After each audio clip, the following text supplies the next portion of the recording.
have given this presentation to your own congregation, and I guess you're available for other folks. And when we found out about it, we said, yes, come and do it.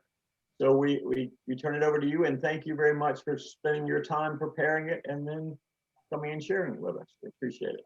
You're welcome.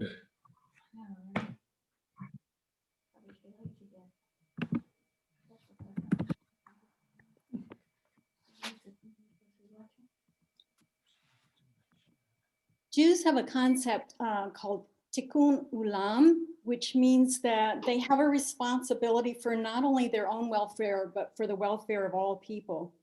Literally, tikkun ulam means repair of the world.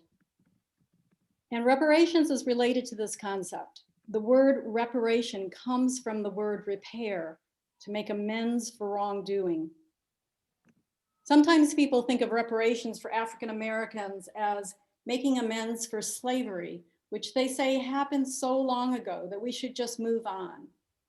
The problem is our country has not moved on and likely will not move on until we accomplish full reparations for African Americans. The insurrection of January 6th is proof of this. Reparations is for slavery, but it is also for so much more. In the words of Ta-Nehisi Coates, reparations are for 250 years of slavery, 90 years of Jim Crow, 60 years of separate but equal, 35 years of racist housing policy. Until we reckon with our compounding moral debts, America will never be whole. Our compounding moral debts now include atrocities of the last 4 years, including the insurrection of January 6th. I believe that authors and politicians who are having an impact on bringing about reparations should be honored as heroes. They're offering a great service to humanity. And so I'll be showing pictures of the heroes, some of these heroes, there are many throughout this talk. And we'll begin with William Darity and Kirsten Mullen, who wrote From Here to Equality, Reparations for Black Americans in the 21st Century. And this was just released in 2020. Darity is an economist whose career includes studying racial inequality. He's a professor of public policy, African American studies, and economics at Duke University. The co-author is Kirsten Mullen, and she's a writer, folklorist, and lecturer on race, art, history, and politics. I can't speak too highly of this book and the tremendous amount of research that went into it. It offers a comprehensive look at crimes against Black Americans and the companies and colleges and universities and governments that benefited from these crimes. The book also points out every time reparations were proposed throughout our history as a nation and how we took the wrong path. So let's take a look at how Darity and Mullen define reparations. They say reparations are a program of acknowledgement, redress, and closure for a grievous injustice. And they use the acronym ARC. A for acknowledgement, R for redress or restitution, and C for closure. So in this talk, we're going to examine each of these, but I'm going to spend most of the time on acknowledgement, because I feel that if acknowledgement is done well, restitution and closure will naturally follow. So what do we need to acknowledge? First of all, we need to acknowledge our hypocrisy as a nation. And then we need to acknowledge the many forms of violence that continue to occur against African Americans. And if we do these two well, an apology will follow naturally. Those who have privilege as a result of racism cannot apologize until they understand the scope of the problem. To acknowledge our hypocrisy as a nation means acknowledging the huge disparity between our ideals as a country and what actually has occurred and continues to occur. So the ideal is pretty good. We're a democracy. which means we value equality and freedom. And this is in our words of our Declaration of Independence. We hold these truths to be self-evident that all men are created equal, that they are endowed by their Creator with certain inalienable rights, rights that cannot be taken away, and that among these are life, liberty, and the pursuit of happiness. So that's the ideal. What is the real? The reality on the ground is that we have immense inequality, and this inequality leads to lack of freedom. So we return to Coates, 250 years of slavery, 90 years of Jim Crow, 60 years of separate but equal, and 35 years of racist housing policy. And we continue to compound our moral debt right up to the present moment. Author Michelle Alexander has called the mass incarceration of Black Americans the new Jim Crow. And in 2021, we continue to have extreme racial disparities in education, wealth, job opportunities, and housing across the country, as we can see with our own statistics in Hickory. I'd like to look at the life of Thomas Jefferson to help us understand these discrepancies that directly point to our hypocrisy as a nation.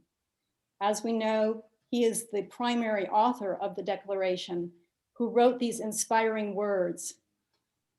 And we have to wonder, did he really believe his own words? I think in one sense he did, in that he believed in the ideal. But the reality is that Jefferson enslaved over 600 people during his lifetime.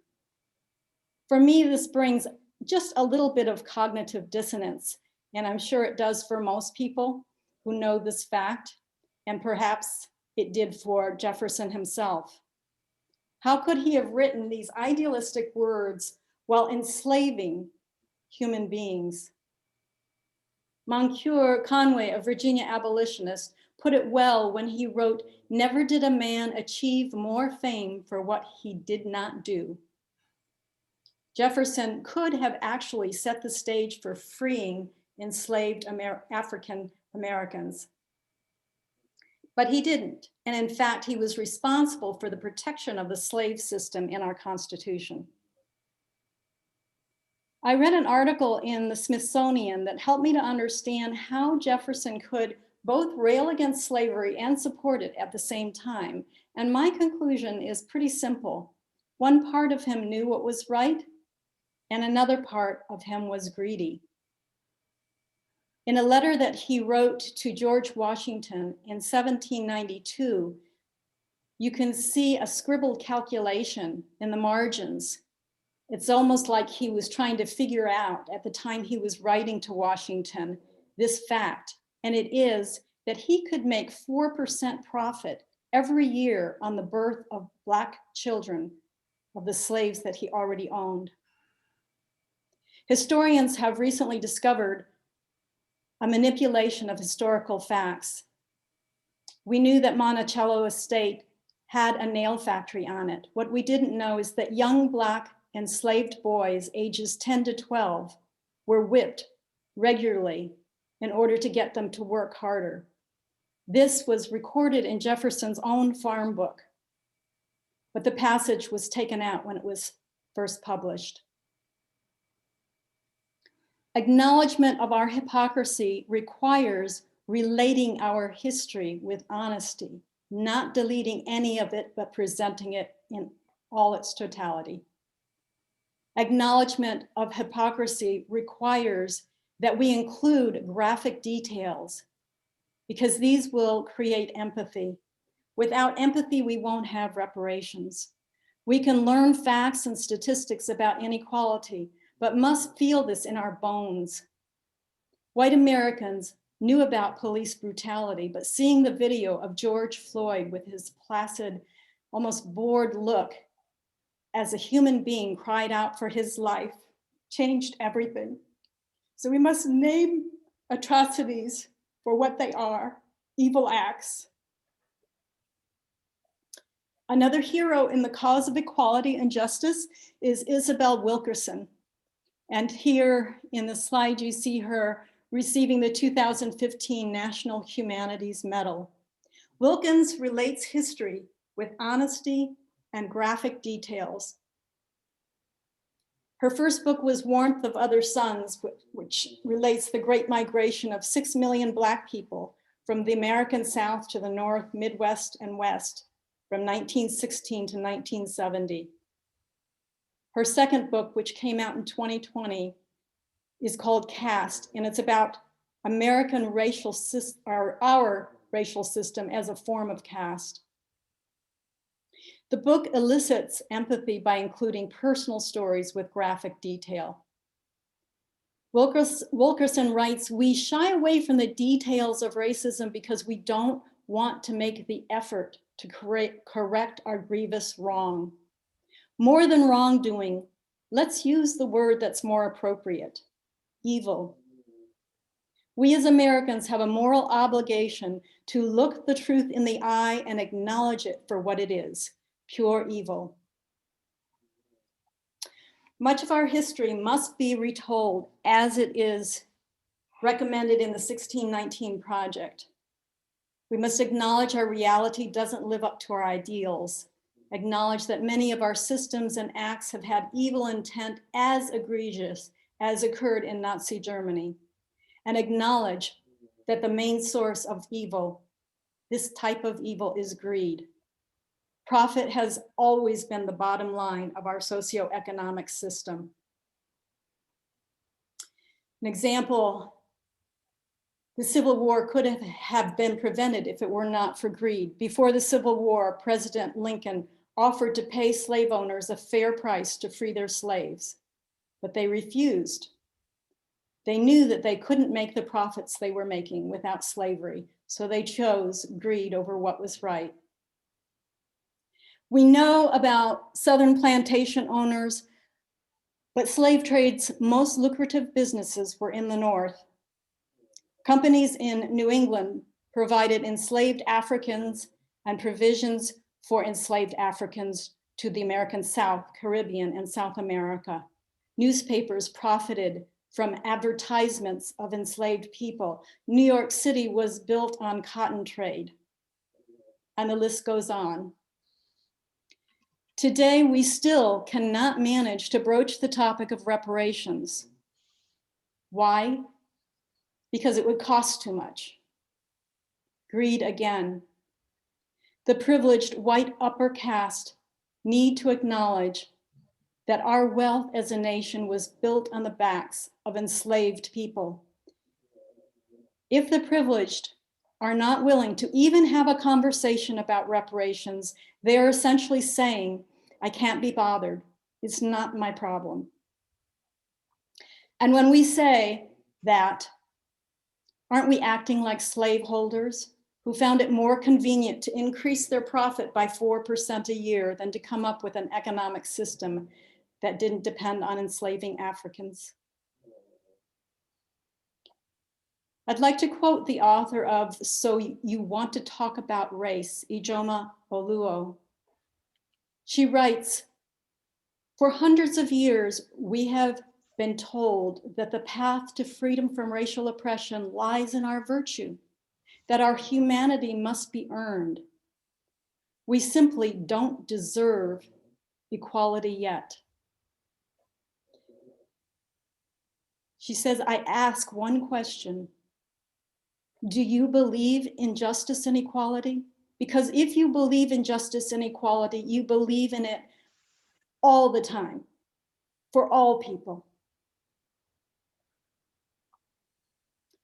So let's acknowledge the violence. Johann Galtung, the founder of peace and conflict studies discipline, spoke of 3 kinds of violence. And in this slide, you see it in the form of a triangle. And this is to show that all of these 3 types, direct, structural, and cultural, work together. Direct violence. And with direct violence, an actor inflicts violence. either an individual or an entity, even a country, as an example of war.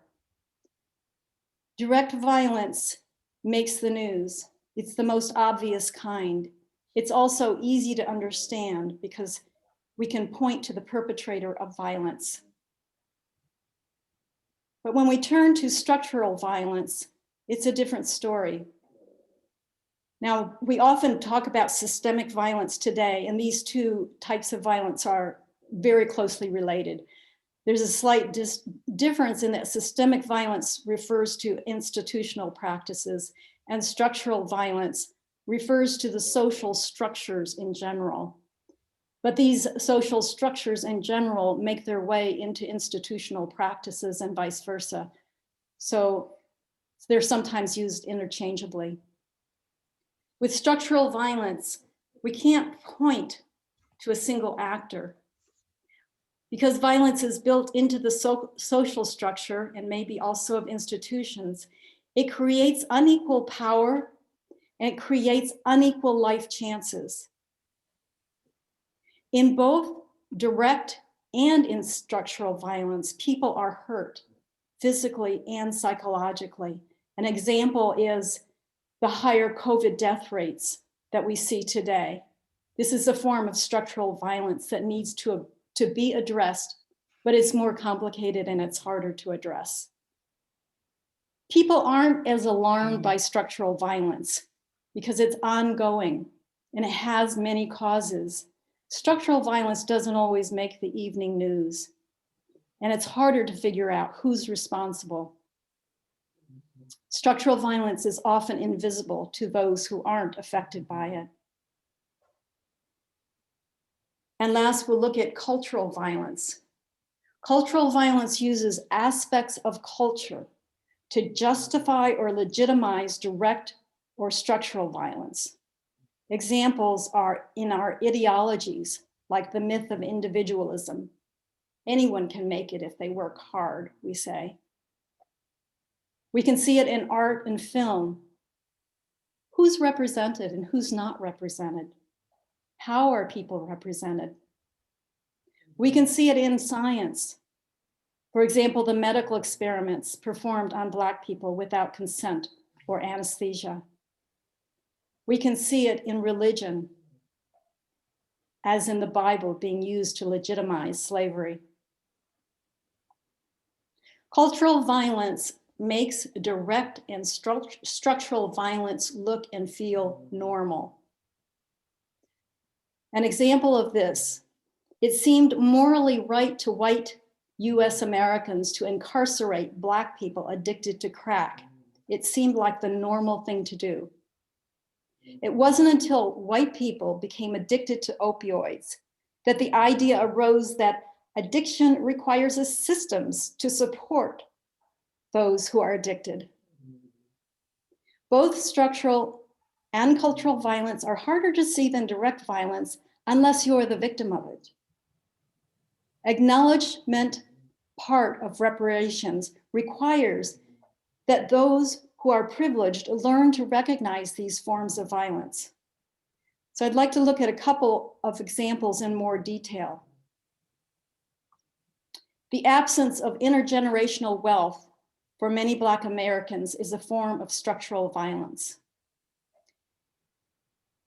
Let's look at some of the causes of this.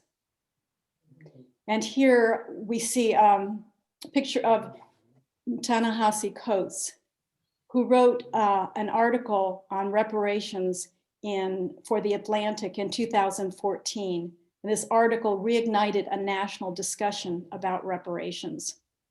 Coates became a public voice for reparations in many venues, and he was a witness at the House hearings for reparations in 2019. Although Coates touches on slavery and Jim Crow in his article, he focuses primarily on the 35 years of racist housing policy, known as redlining and contract sales. Let's look at how this worked. In 1934, the government established the Federal Housing Administration, or the FHA. The FHA's stated purpose was to make homeowning more affordable and possible for more people. We could call that the de jure purpose. So let's look at what de jure means and how it contrasts with de facto. De jure means by law, practices that are legally recognized regardless of whether the practice exists in reality. De facto means in fact. These are situations that exist on the ground, even if they're not legally recognized. De facto, the FHA statement actually applied only to white Americans. So we'll pull up a map of San Francisco, which shows how redlining works. And there were maps like this all over the country. 1934, with the FHA, is when redlining began. So in the green portions of this map, they showed that white Americans, where white Americans only have access to homes, there was deliberate segregation. The red areas were for Black Americans. Now let's talk about these FHA-backed loans. They were only available in the green areas. In the red areas, loans were simply not available. They were labeled hazardous real estate. Our federal government enforced the practice of redlining until 1968. That's 34 years of deliberate racism by our federal government. And that's not all. White investors took advantage of the slow market in the red areas. So they began buying houses cheap and then selling them to Black people. Black people couldn't get bank loans. So the sellers said, well, why don't you just buy it on contract? You can make monthly payments until you own the home. These are called contract sales. But before the loan was paid off, the monthly payment would be raised, or there would be a major expense, or an insurance bill would suddenly appear out of nowhere, which the homeowner, quote homeowner, had to pay. The homeowner was not actually a homeowner, but de facto a renter. If the Black family defaulted, they would lose the house and all of their quote equity. White investor then would just begin the process all over again and find another Black quote buyer. Redlining, so here we have the protests. Redlining and contract sales need to be understood as a form of violence. They are crimes. They were crimes against families and whole communities. And without homes and equity, Black people weren't able to accumulate wealth to pass on to their children. Here's a picture of Black veterans for another example of racist practice that resulted in the lack of wealth for Black Americans. During the time of World War II, in 1944, the GI Bill was created to help veterans of World War II. It was a good bill. It established hospitals, made low-interest mortgages available. It granted stipends covering tuition and expenses for veterans to attend college or trade schools. That is de jure. It was for all veterans. De facto, it was for all white veterans and very few Black veterans. Systemic racism leads to white privilege. And I will give you a personal example of this. My father lived in a family with no family wealth. And he tells the story, they did have a house, but there was a very small house and he had to sleep on the porch. So he talks about how sometimes he'd wake up with snow on him. But he did fight in World War II, and he did receive a GI Bill. And he spoke of that often, how we would not be where we are today without the generosity of the government. He was able to get a college degree in electrical engineering. He began to work for IBM. He started accumulating IBM stock. He bought a home which appreciated in value so that he could buy a better home. He was able to create intergenerational wealth. This wealth paid for my college, my undergraduate tuition, along with my siblings. He even paid the down payment for my first home, which appreciated in value. And so I bought a better home, which appreciated in value. I now have wealth to pass on to my own children, and it goes on like that. So much depended on that GI Bill for my family.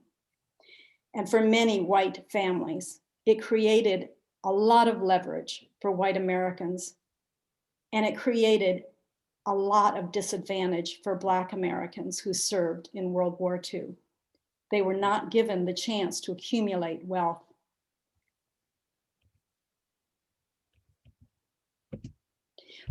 Would like to move on to cultural violence now. And here's a picture of what we might call caste in action. We can't talk about cultural violence without talking about the concept of caste.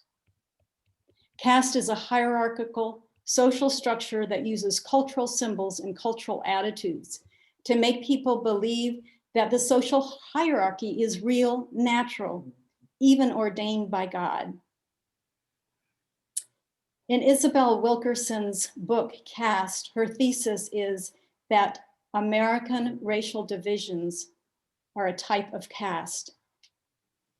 So let's look at these pictures here. 3 different cultures, 3 different types of castes. On the left, you see the Dalits of India. They used to be called the outcasts or untouchables, because there were 4 castes in India, and the Dalits are beneath even these 4. Dalit means oppressed or broken. These were established in 1200 BCE, actually even before that, because that's when the Vedas were written down, their holy scriptures, but they were in the oral tradition before that. In 100 BCE, the laws of Manu were written, and they really defined caste very precisely. Now, the lighter skinned people of India, many of them came from the Aryan race, which migrated to India from areas of the Caucasus Mountains in Russia, what's now Russia, Georgia, and Azerbaijan. So skin color is an important part of the caste system. Lighter skinned people are valued in India. In the middle, you see the Germans' 12-year brutal caste system, which had basically 2 levels, the high caste, the Germanic race, and listen to what they called them, Aryans, same as the Aryans of India. The Jews, Gypsies, and Black people were at the bottom caste. And you see in this picture a swastika. You see the swastika all over India as a holy symbol. It didn't mean what it did for Germans, but there was some connection there between Germany and India around before the time of World War II. They had a common enemy, and that was Britain. On the right, you see a picture of Jim Crow, the American caste system. We had our own myths about that area of the Caucasus. We say that Noah's Ark landed there. This is a common myth. So if you've ever wondered where the name Caucasian came from, it's the same area of the world. We also have our myth that Noah cursed Ham, and so that Ham's descendants would be slaves from Africa.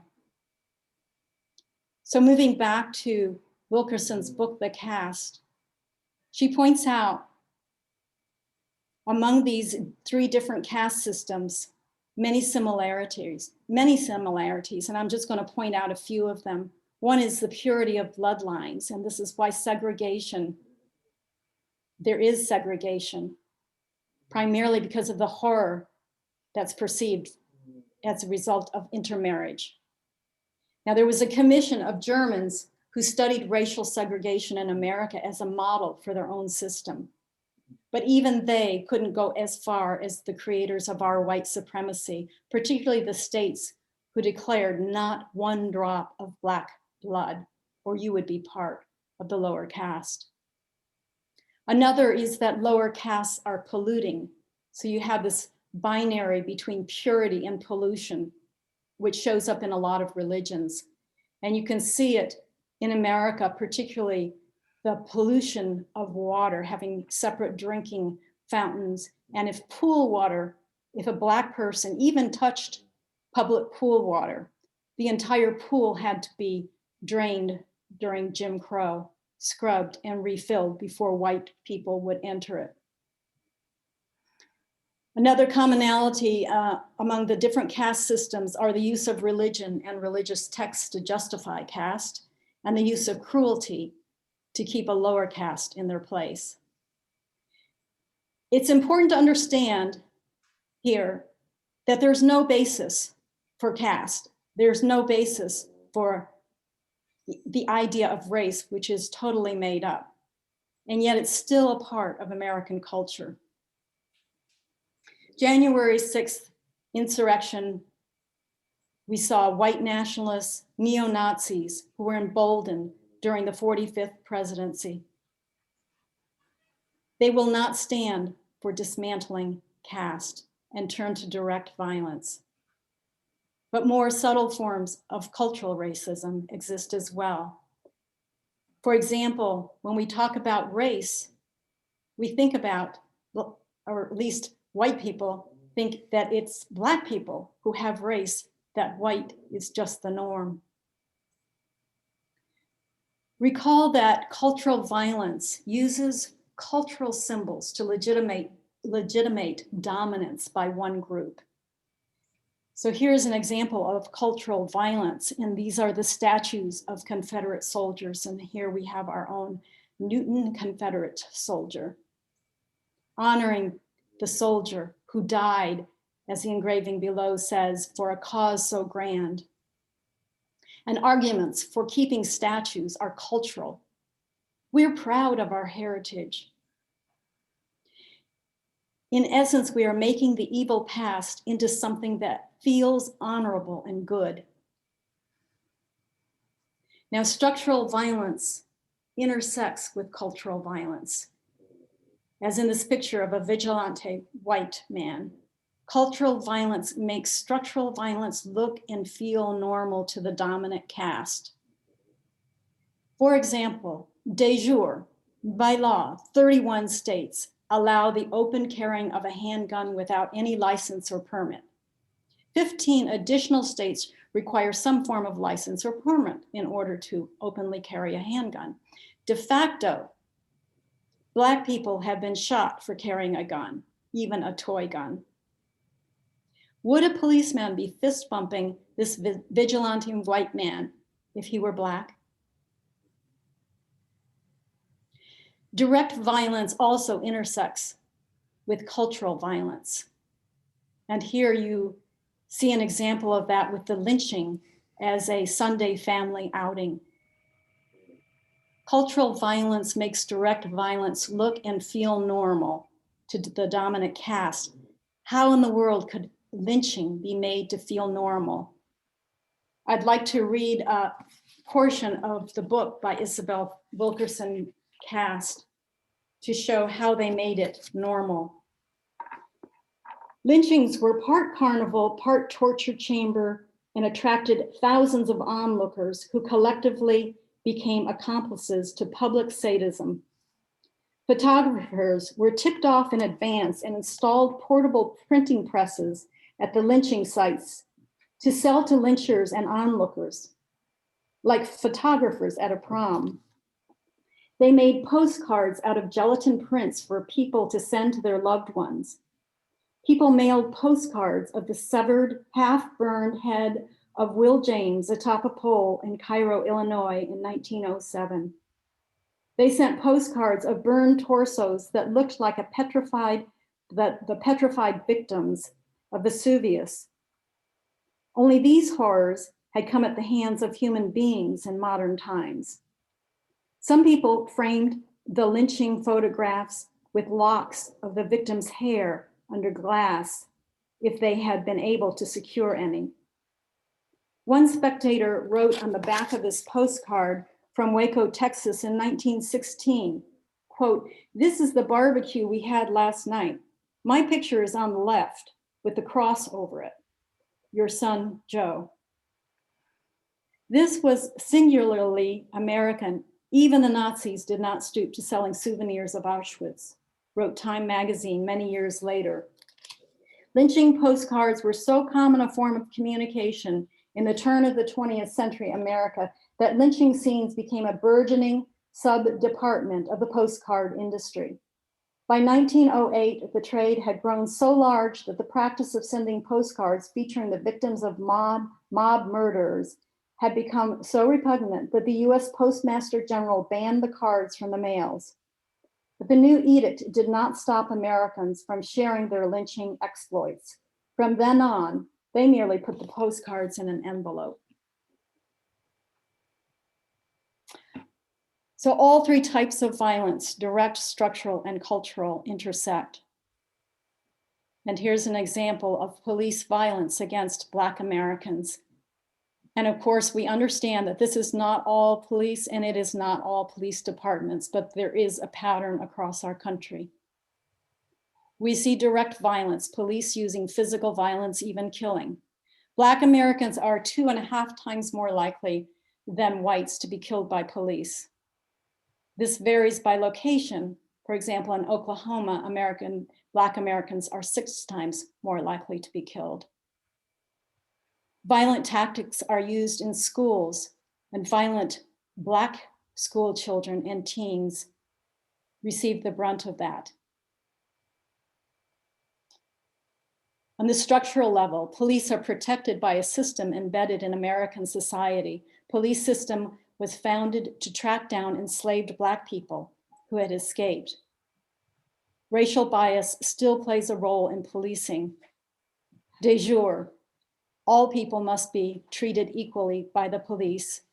De facto, the fear most Black people feel when stopped by the police is far greater than what white people feel. And there's a reason for this. And culturally, the term law and order can be code for bringing Black people into line. The right to bear arms means right for white people to bear arms. So let's move on to our redress or restitution, the second part of the reparations. Darity and Mullen define restitution. Quote, specifically, restitution for African Americans would eliminate racial disparities in wealth, income, education, health, sentencing, and incarceration, police participation, and subsequent opportunities to engage in political and social life. A lot of changes need to occur. These won't make up for 400 years of atrocities against African Americans, but they can go a long way toward making needed corrections to present unjust, unequal conditions. With restitution, we will hopefully create reconciliation and harmony to replace distrust and violence. A lot of resistance to restitution by whites. There is a lot of resistance by whites, but there are also types of resistance by Black people. And this is similar to Germany. Many Jews opposed restitution. They felt that accepting payments was equivalent to forgiving the Nazis for their crimes. Yet these payments, which went to both individuals and to Israel, were later acknowledged as helpful in creating reconciliation. Let's look at an example of restitution by our American government. And here is a picture of Japanese internment camps. 120,000 people of Japanese descent were rounded up and put in these internment camps after the bombing of Pearl Harbor. They were there for 3 years under horrible conditions, Close to 2,000 people died of diseases. In 1988, the US government offered reparations of $20,000, the equivalent of $38,000 today, to each surviving internee. The legislation for this read that government actions had been based on race prejudice, war hysteria, and a failure of political leadership. So this was their admission of wrongdoing, and it was the right thing to do. But think about it. How much more does our government owe to Black Americans who have experienced direct systemic and cultural violence for 400 years? Our history since 1619. It won't be easy, it will be complicated, but it doesn't mean we shouldn't do it. We can expect white people to be divided about whether financial solutions are appropriate. But we should not assume that Black people will be of one mind either. The Black population of the United States is over 47 million, greater than the entire population of Canada. 47 million people cannot be expected to be uniform in their thinking. And this is why education about the history and issues of Black Americans is important for everyone. Even though we are divided as a country, the reparations movement is gaining momentum, and now is the time to put pressure on our leaders. So I'd like to look at a few proposals. One is a proposal in the form of a bill that has been introduced to the House by Representative John Conyers every legislative session for 28 consecutive years, from 1989 to 2017, and he's pictured at the top. This bill is not a proposal for restitution. It's simply a proposal to look at the inequities, current and historical, and then to create proposals for restitution. So this was first introduced 32 years ago, and Congress has not been willing to even explore the possibility yet. After a brief gap, the bill was introduced again and was sponsored by Representative Sheila Jackson Lee, who you see on the left, at the 116th Congress. In 1989, when it was first introduced, it had 23 co-sponsors in the House. When it was introduced again in 1989, it had 173. Pardon me, in 2019, it had 173 co-sponsors, but still has not yet come to a full vote. When Sheila Jackson introduced this in the House of Representatives, a companion bill was introduced by Senator Cory Booker in the Senate, who you see in this picture as well. In January of 2021, just recently, Sheila Jackson Lee introduced this again. The bill is called H.R. 40, and 40 stands for 40 acres and a mule, which General Sherman had promised to freed people who had been enslaved. This was overturned when Lincoln's successor, Andrew Johnson, became president, and most of that land went back to plantation owners. We can hope. A statement on the Biden-Harris website says that the administration will, quote, address the systemic racism that persists across our institutions today, end quote.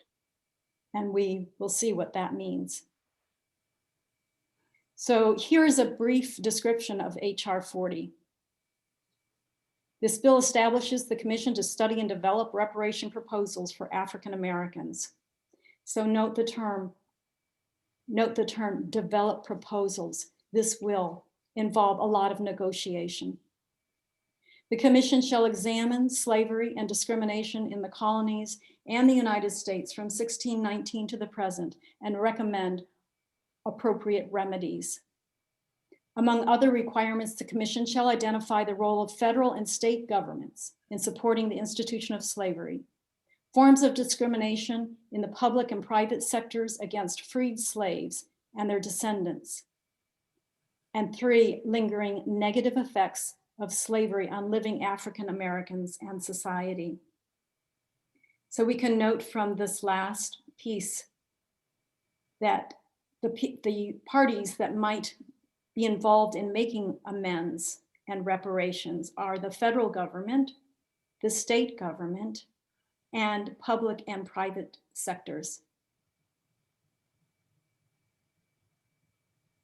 So proposals are being floated, and there are quite a few of them. We're only going to look at a couple of them today, but if you, we have listed them on our Unitarian Universalist website, uuhickory.org. And so you can go to lifelong learning there and then click reparations. So I would like to just move on to looking briefly at a couple of them. One is from the Movement for Black Lives, and they list 5 points. 1, reparations for denial of high quality education. They're asking for free access to lifetime education and forgiveness of student loans.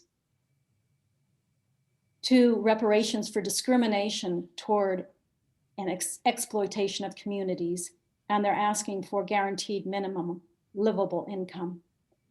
3, reparations for wealth extracted from communities, and they cite environmental racism, housing discrimination, food apartheid, racialized capitalism.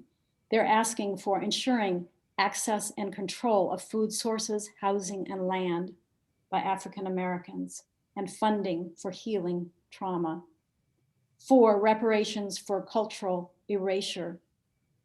They're asking for school curriculums to critically examine colonialism and slavery, and for funding to build and preserve cultural sites. And 5, immediate passage of HR 40. And you can note in this proposal that they are not asking for payments to individuals. And so this is one of the main differences in the proposals. If we compare this to Darity's and Mullen's plan, they say any effective program of restitution must include direct payments to eligible recipients. Wealth disparity between races is the foundational issue, according to them. Represents the cumulative effect of racism on living Black descendants of American slavery. So the payments could take various forms. Monthly checks, they say. So we spread out the payments over a number of years, as the Germans did to Holocaust survivors. Who would these go to? They would go to anyone who was identified as African American for 12 years before the program begins. You can't just decide that you identify the year before. And it goes to descendants of slaves. There could also be grants programs that African Americans could apply to for education, for startup, for self-employment, for home ownership, even for purchasing financial assets, and funding of historically Black colleges and universities. For Darity and Mullen, their goal is to eliminate the racial wealth gap within a decade. And why do they argue for personal checks? Because this would restore the autonomy that has been stolen from Black Americans. Family and individual wealth ensures individual freedom and ability to pursue happiness. And if you think back to how much has been stolen, I mean, I agree that there should be personal checks. Darity calls isolated attempts at reparations by states and institutions insufficient. Or he doesn't say that we shouldn't do them, but they're not enough. Reparations have to be made at a massive level by our federal government. But reparations in the meantime are being proposed at local levels. And just a few examples in North Carolina. I think many of you know that last summer, Asheville City Council unanimously passed a resolution supporting community reparations for Black Asheville. And I know all of you know that the Hickory NAACP has made a request to the City Council, and this is now in progress, to address inequities in education, health, employment, business support, and development, and even having adequate services, for example, bus transportation and Wi-Fi to areas that aren't currently being served. And they have established the Equity and Inclusion Task Force. So turn now to closure, the C of ARC. If reparations are sought at the federal, state, and local levels, we could attain closure. Closure means mutual reconciliation between Black people and those who have committed wrongdoing against Black people or benefited by wrongdoing or stood by and watched it happen. Darity and Mullins state that after reparations, no more race-specific policies would be sought unless new injustices appear. Some people are content to wait for demographics to shift. Whites will not constitute the majority in the US within 2 decades. But this doesn't mean the caste system will disappear if we don't confront it now. According to Wilkerson, it's likely to be reworked so that lighter-skinned people, such as biracial people with a white parent or light-skinned people of Asian or Latino descent, will be added to the dominant caste. The darkest skinned people would still be locked into the lowest caste. So it's time to confront caste and racism as cultural constructs that have been created by people and therefore can be eliminated by people. I'd like to close with a reading again from Wilkerson, the closing 2 paragraphs of her book. In a world without caste, being male or female, light or dark, immigrant or native born would have no bearing on what anyone was perceived as being capable of. In a world without caste, we would all be invested in the well-being of others in our species, if only for our own survival, and recognize that we are in need of one another more than we have been led to believe. We would join forces with Indigenous people around the world, raising the alarm as fires rage and glaciers melt. We would see that when others suffer, the collective human body is set back from the progression of our species. A world without caste would set everyone free.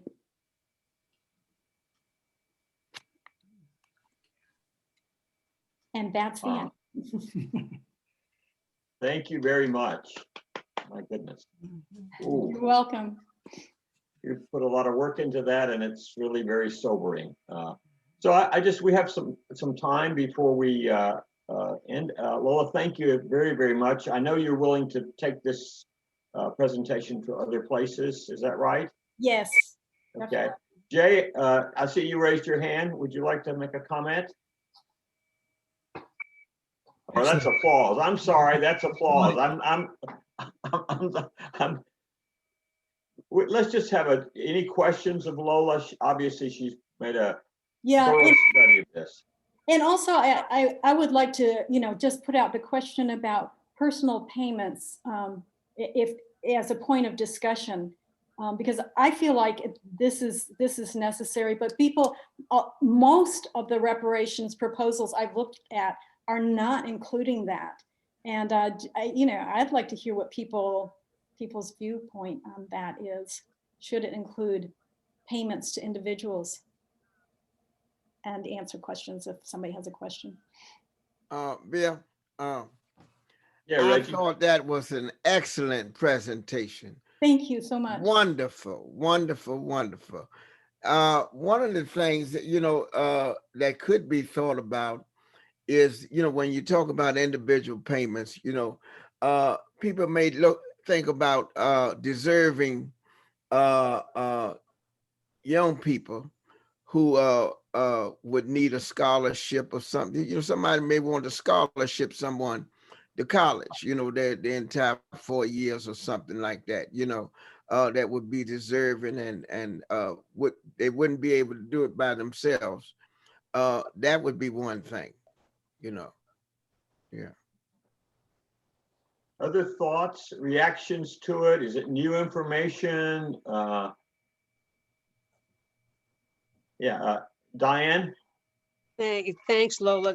That was wonderful and eye-opening. I just started reading Isabel Wilkerson's cast, and I can only do so much at a time because it's just so overwhelming. Yes. But it seems to me with all of the other proposals, you're hitting certain groups of people, but only with individual payments are you going to hit everyone who deserves some kind of reparations. So I'm in favor of individual payments as well as all the other things. Yeah. And that would cost in the trillions if you read Darity's books. But we see now that we can do that. We are doing it right now with the pandemic. So when you get into trillions, people in the past, I think, would say, no, that is impossible. We cannot do that. But what he's proposing, and he is an economist, and I actually want to read more of his work, that it is possible and that will lift the country up economically as a whole. Yeah. Well, if you start taxing appropriately all levels of society, I think there'll be enough to cover that. I see Chris's hand up. Chris? I thought it was an absolutely wonderful presentation. You know, it's only been in the last 10 years that my eyes have been open to history. I mean, you really cannot argue with history and the opportunities that white people were given in our country and people of black and brown skin were completely excluded. I serve in the Air Force Reserves, and so I'm familiar with the GI Bill and other things. And however, and so I'm completely in support, but I'm also deeply, deeply troubled by people who will not support this because their experience, their blinders have taught them, well, my family was poor and we had to, you know, overcome it, or I went to college. I was the first person to go to college in my family and nobody paid for me. And so they have a particular lens through which they look at the world. They either ignore history or they discount history, and they think, well, if I can rise above my station in life or where my grandparents or great-grandparents were, well, why can't everybody else? And I want to say it's not that simple. But I hope that there will continue to be work and there will continue to be the retelling of history in order to help people understand that 40 acres was not given and housing loans were not given and the Great New Deal was not available and the GI loan, so that people go, oh, okay. But I think there will be a great fight on the other side trying to prevent this, and that grieves me. And Chris, what you bring up is the